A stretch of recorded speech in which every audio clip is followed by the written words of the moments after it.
اجتہادی امور میں مقلد کی دلیل بنتا ہے، اور مقلد کا قول استنجا میں بھی دلیل نہیں، چاہے جتنا بڑا عالم مقلد ہو۔ یہ طے شدہ ضابطہ ہے۔ لیکن عقائد میں تقلید ہے ہی نہیں۔ اس کے بعد اگلی عبارت ہے تسہیل کی، ان الظن لا یغنی من الحق شیئا ذالک فی الاعتقادات۔ اس کا تعلق کس کے ساتھ ہے؟ عقیدہ کے ساتھ۔ اذ المطلوب فی حل یقین، کیونکہ عقیدہ میں کون سی چیز مطلوب ہے؟ یقین۔ بخلاف الفروع، بخلاف فروع کے، کہ فروع میں ظنی دلیل چل جاتی ہے لیکن عقیدہ میں ظنی دلیل نہیں چلے گی، تسہیل۔ اور دوسرا جو میں نے کہا کہ قطعی کے مقابل ظنی، تو اس کے لیے آپ کے پاس حوالہ لکھا ہے من بمعنی بدل، مقابلے کا من ہے، اور مطلب ہوگا کہ قطعی دلیل کے مقابل ظنی دلیل حجت نہیں۔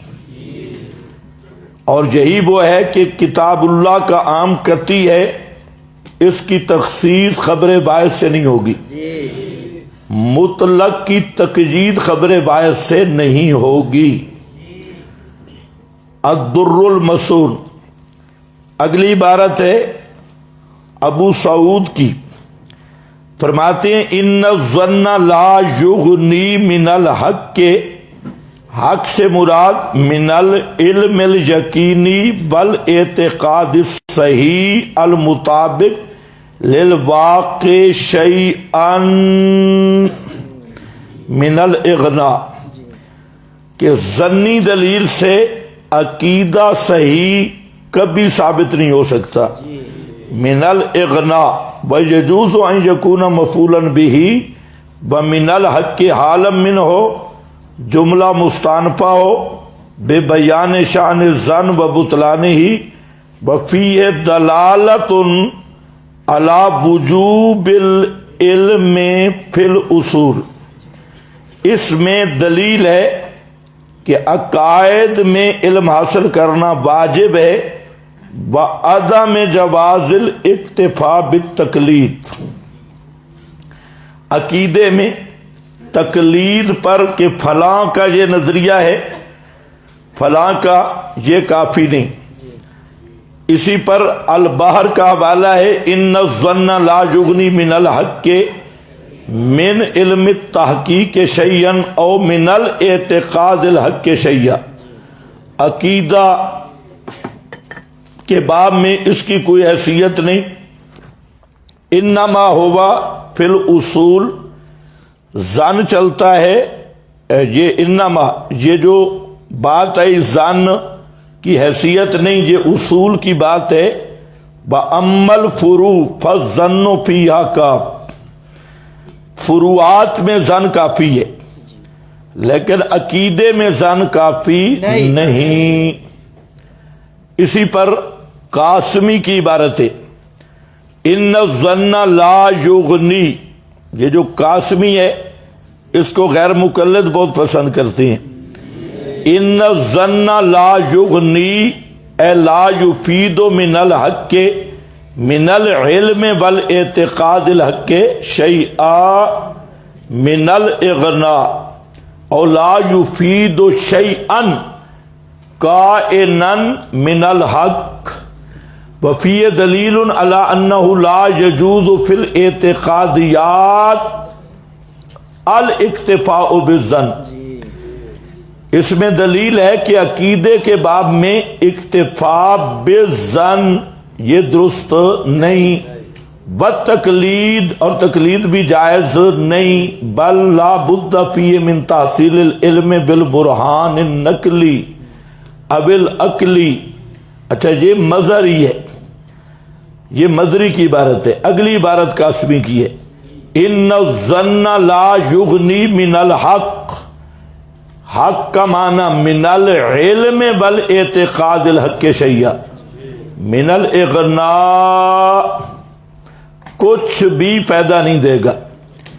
تو یہ میں نے آپ کے سامنے علامہ آلوسی ایک، علامہ ماجدی دو، کبیر تین، قرطبی چار، بیضاوی پانچ، تسہیل چھ، ابو سعود سات، البحر آٹھ، اور مظہری نو، اور قاسمی 10، یہ 10 حضرات مفسرین کی تصریح ہے کہ یہاں حق سے مراد عقیدہ ہے، اور ظن مطلق ہے، ظن فاسد کی بات نہیں ہو رہی کہ ظنی دلیل سے عقیدہ ثابت نہیں ہوتا، آیت کا یہ معنی ہے۔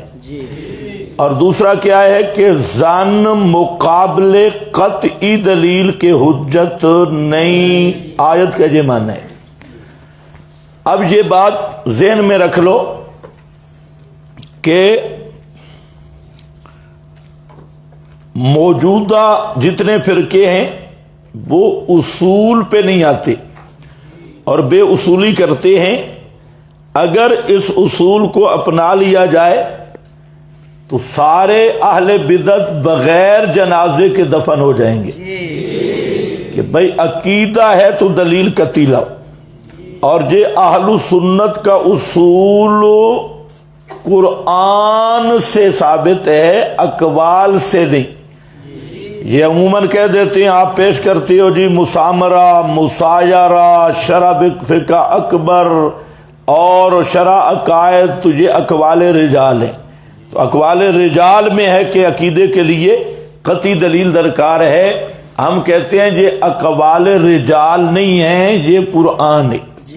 ان الظن لا یغنی من الحق، یہ قرآن کی بات ہم کر رہے ہیں، اقوال رجال ہم پیش کر رہے ہیں آیت کے معنی پر کہ آیت کا معنی کیا ہے۔ اب اگر آیت کا یہی معنی ہے تو پھر تو ٹھیک ہے، اور اگر اکابر نے یہ معنی کیا ہے غلط تو پھر وہ اکابر ہی محرف ٹھہریں گے۔ آپ کی مرضی کہ یا پچھلے محرفین ان کو کہہ دو تو تب بھی ہم قرآن سے ہی سب کچھ پیش کر سکتے ہیں، لیکن اصل اصول یہی ہے۔ تو اب اس میں دو پارٹی ہیں، ایک فرقہ اور پارٹی وہ ہے، یہ وہی نمونہ ہے یا کوئی اور ہے؟ یہ پھر وہی آ گیا۔ ہاں بھائی، تو وہاں پر سمجھو بات، ایک پارٹی ہے غیر مقلدین کی جنہیں کسی اصول کی تمجیز ہی نہیں،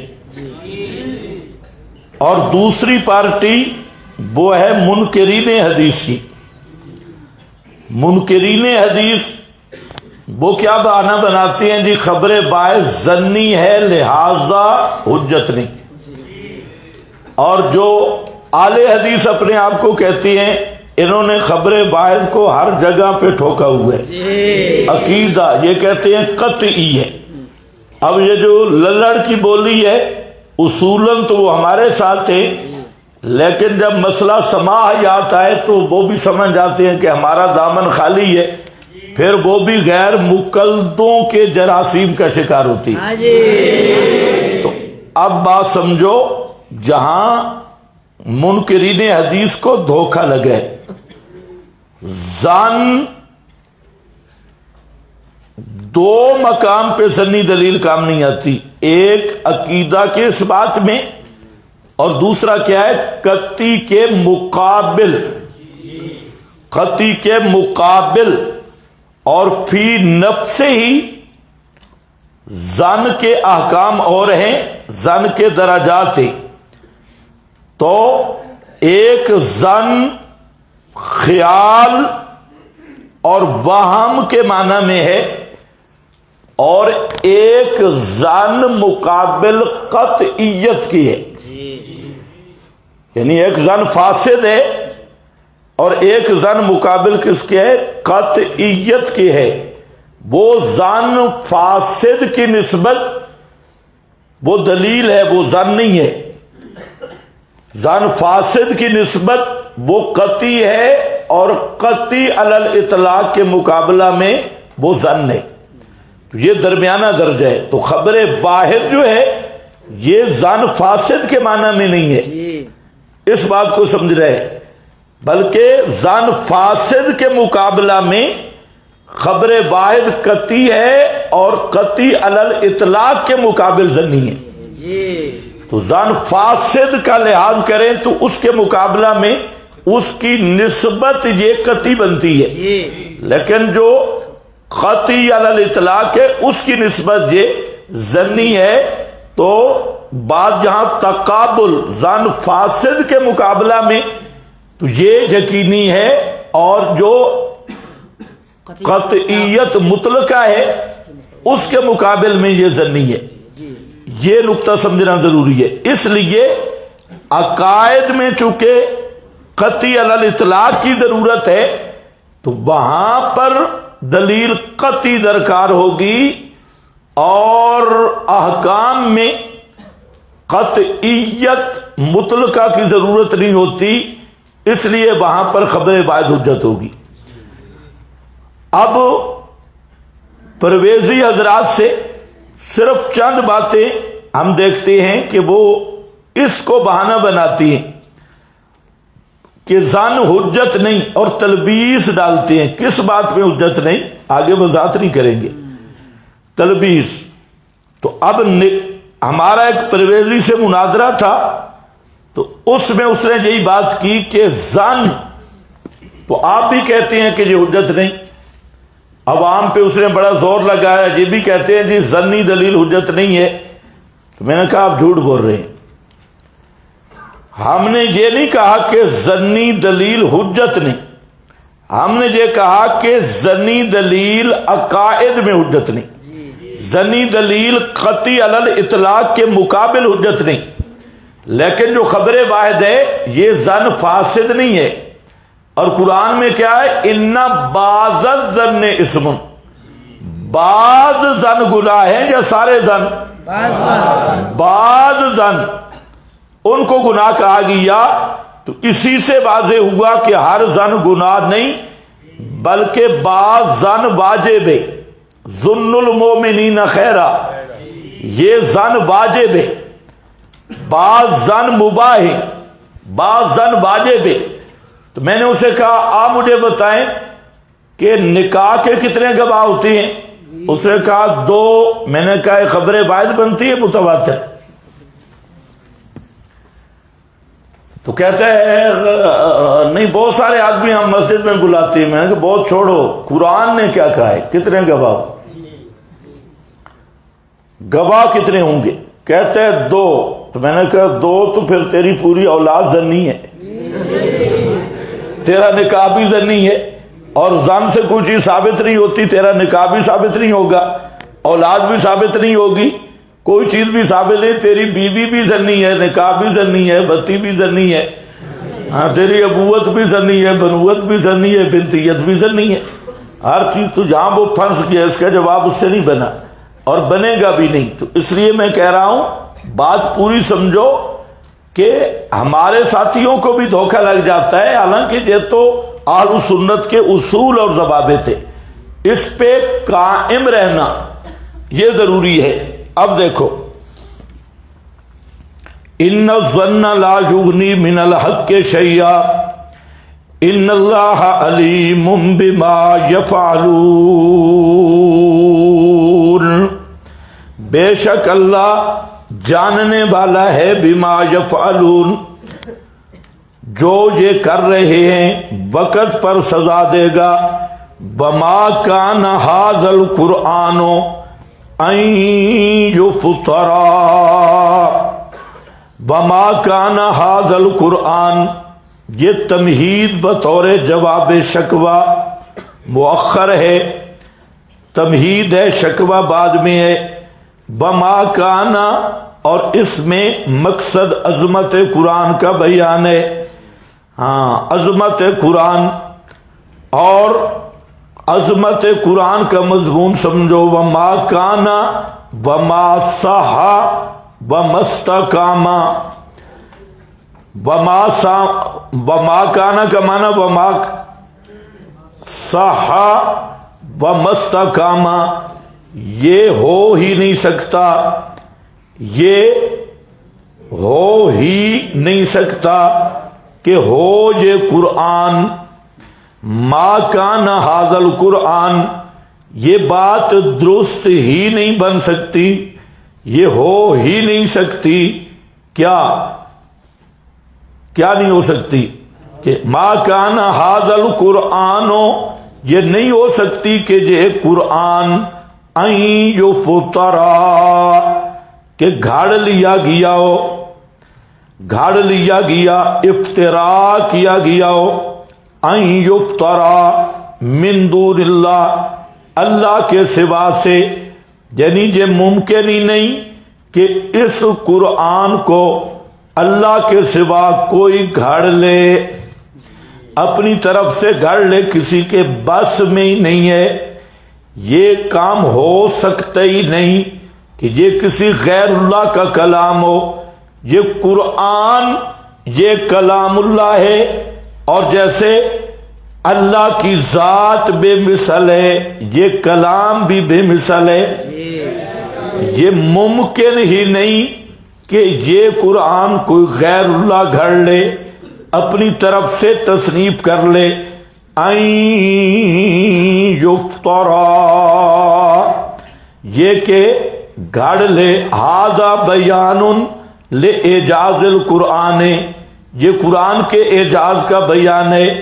اور مطلب یہ ہے لا یستطیع البشر ان یأتوا بمثلہ، کسی انسان کے بس میں ہی نہیں اس طرح کی کتاب پیش کرنا.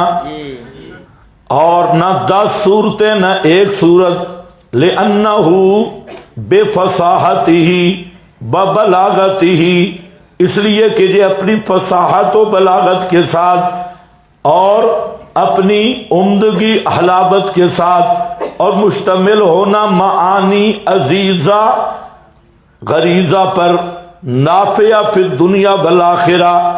لا یکون الا من عند اللہ، یہ نہیں ہو سکتا مگر اللہ کی طرف سے.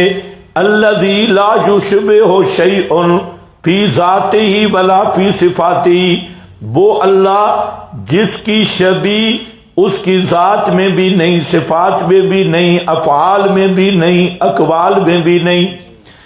تو جب ذات ایسی ہے فَكَلَامُهُ لَا يُشْبِهُ كَلَامَ الْمَخْلُوقِينَ، جب وہ جیسے خود بے مثل ہے اس کا کلام بھی بے مثل ہے، خود شبیہ سے پاک ہے، کلام بھی مشابہت سے پاک ہے. اس لیے وَمَا كَانَ هَذَا الْقُرْآنُ أَن يُفْتَرَا، یہ کہ گھڑ لیا جائے. ما صحاب مستقام ان یکون مثلا، اس کی مثل کوئی لا سکے. بلاکن تصدیق الذی بین یدیہ، لیکن تصدیق الذی، یہ پہلی فضیلت ہے اور دلیل اول عدم افتراء کی. اس کو کوئی گھڑ نہیں سکتا، اس لیے. لیکن یہ کہ تصدیق ہے الذی، ان کتابوں کی جو اس سے پہلے گزری، الذی بین یدیہ، اس کی جو اس سے پہلے گزری. تو پہلی کتب منزلہ اللہ تعالی کی طرف سے، منزل من اللہ کتابیں، اسی کی تصدیق کر رہا ہے. تصدیق کے 3 معنی پہلے ہو چکے ہیں. بتفصیل الکتاب، اور تفصیل ہے الکتاب. الکتاب بمعنی المکتوب، اور مراد اس سے بیان الاحکام بیانا شافیا کافیا. الکتاب سے مراد احکام ہے، اس میں احکام ضروریہ کا بیان ہے، جو احکام شافی بھی ہیں کافی بھی ہیں۔ شافین کافین ابن کثیر کی عبارت ہے۔ لا ریب فیہ تیسری فضیلت ہے۔ پہلی فضیلت تصدیق الذی، دوسری فضیلت تفصیل الکتاب، اور تیسری فضیلت ہے لا ریب فی۔ لا ریب فی، کوئی تردد نہیں اس میں، کوئی شک نہیں اس میں، من رب العالمین، رب العالمین کی طرف سے ہے۔ یہ قرآن پاک کی تین فضائل یا فضائل کے تین عنوانات ذکر کر دیے کہ یہ قرآن پہلی کتابوں کا مصدق، احکام کا بیان کافی شافی، اور منزل من اللہ ہونے میں عیب ریب سے پاک کتاب اور شک سے پاک کتاب۔ ام یقولون، اب یہ شکوہ آ گیا، اوپر لکھا ہے تمہید بطور جواب شکوہ مؤخر، شکوہ بعد میں آ رہا ہے اور اس کی تمہیداً اس شکوے کی جواب پہلے دے دیا۔ اب کیا کہتے ہیں؟ ام یقولون افترا، شکوہ کیا ہے؟ ام یقولون افترا، اس کا جواب پہلے آ گیا ان یفترا۔ ام یقولون افترا ہو، کیا کہتے ہیں کہ گھاڑ لیا اس قرآن کو محمد نے، خود بنا لیا اپنی طرف سے۔ قول فرما دیجئے فَأْتُوا بِسُورَةٍ مِثْلِهِ، فَأْتُوا بِسُورَةٍ مِثْلِهِ، فرما دیجئے لے آؤ کوئی صورت مثل اس کے۔ بِسُورَةٍ نکرہ ہے، کوئی صورت اس کی مثل۔ تو قرآن پاک کا یہ چیلنج کئی مقام پہ ہے، پورا قرآن لانے کا چیلنج بھی ہے، اور 10 صورتوں کی بات بھی آ رہی ہے، اور ایک صورت کا چیلنج یہاں یونس میں مکہ میں، اور پھر ایک یہ سورہ بقرہ میں مدینہ میں بھی یہ چیلنج ہے، مکہ میں بھی یہی ہے فَأْتُوا بِسُورَةٍ مِثْلِهِ۔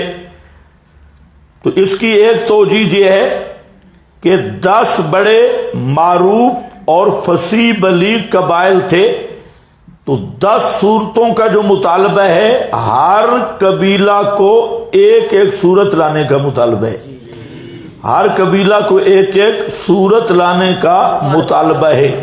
فَأْتُوا بِسُورَةٍ مِثْلِهِ وَادْعُوا مَنِ اسْتَطَعْتُمْ، وَادْعُوا اور پکارو، من استطاعتم ان کو، استطاعتم جن کی طاقت رکھتے ہو تم، وَادْعُوا مَنِ اسْتَطَعْتُمْ اور پکارو، کس کے لیے پکارو؟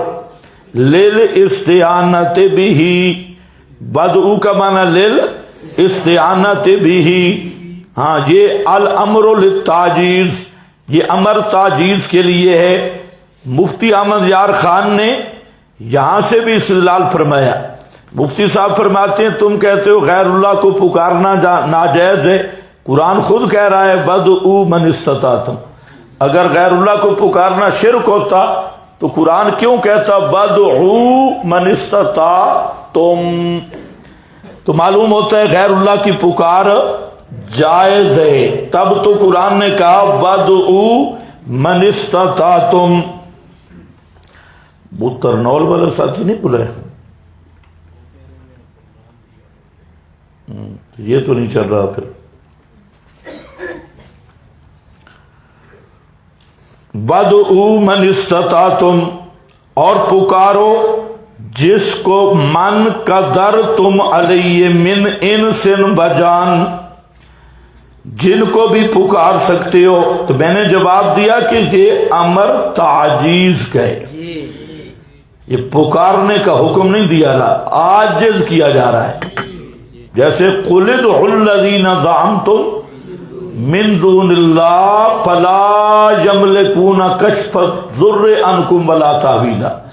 وہاں اللہ نے غیر اللہ کو پکارنے کا حکم دیا ہے کہ پکارو، پکار ثابت ہو گئی. تو مفتی صاحب کا دماغی توازن ٹھیک نہیں، اس لیے بدعو من استطاعتم، پکارو من استطاعتم، جن کی طاقت رکھتے ہو پکارنے کی، بکل من قدرتم علیہ من انس و جان، من دون اللہ، اللہ کے سوا، ان کنتم صادقین، اگر ہو تم اس بات میں سچے کہ یہ میری تصنیف ہے.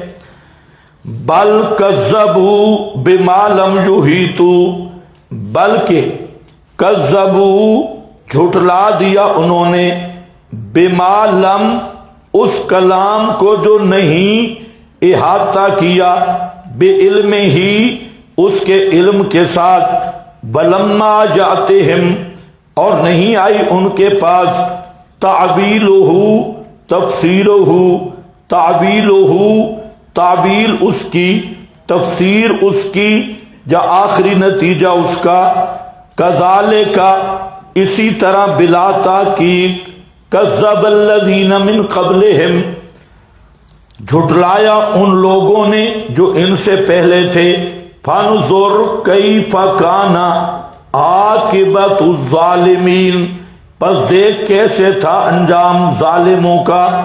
ومنہم من یؤمن، اور بعض ان میں سے وہ ہیں جو ایمان لے آویں گے، بہی ساتھ اس قرآن کے، ومنہم اور بعض ان میں سے وہ ہیں لا یؤمن بہی، جو ایمان نہیں لائیں گے اس قرآن پر. اور چاچا نہیں ہے صحیح، آپ کو سمجھ نہیں آ رہی ہے؟ اس کو پھونکا مار کے بیٹھ جاتے، پتہ ہے اس کو بلایا پھر کس نے ہے.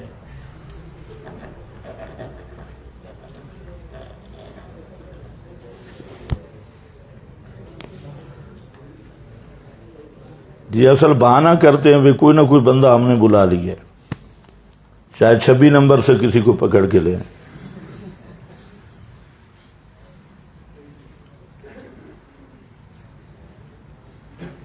ابھی میں نے آپ کو آدھا گھنٹہ دیا لاؤڈ سپیکر سیٹ کرنے کا، اس کو بند کر دیں.